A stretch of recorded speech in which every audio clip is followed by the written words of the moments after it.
All right, welcome to the U.S. Law Shield Tip of the Month. This is Chief Kirk for Kravology. So you can see I have a handgun in my hand. It's a Glock. It is actually a live weapon. The magazine's been removed.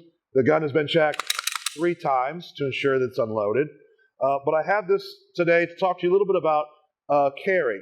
So some people like to carry loaded. They call it cocked and locked. The bullet's sitting in the chamber or in the muzzle, in the barrel. There's a firing pin behind it. The action is closed. Things are ready to go.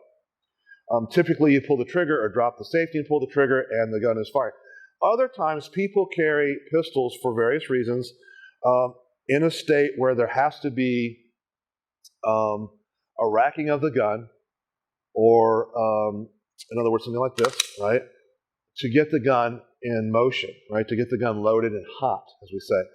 And it's in this state I want to talk to you about. So we're gonna rack, or we're gonna move, or we're gonna repeat the action of the gun, right? To get the gun moving and to get the gun hot. So the question becomes, how do we do that?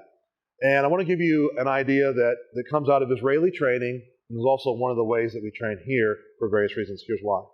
I have the pistol. I assume that there's a magazine in, but the action needs to be invoked to actually load and make the gun ready, okay?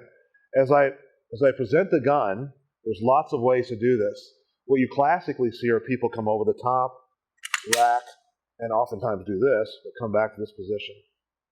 What I'm going to suggest to you today is to try a different way to do this, because tactically it can be superior. So what I do is I turn the gun on its side, I grab the gun with thumb on top and fingers on bottom, and I rack the gun this way.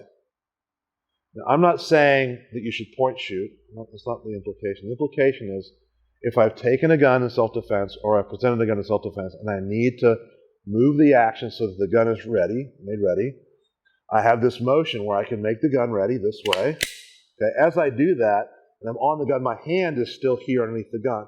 And from this position, thumb on top and hand on bottom, fingers on bottom, I can also shoot my hand to this position, grab the gun, and strike with it.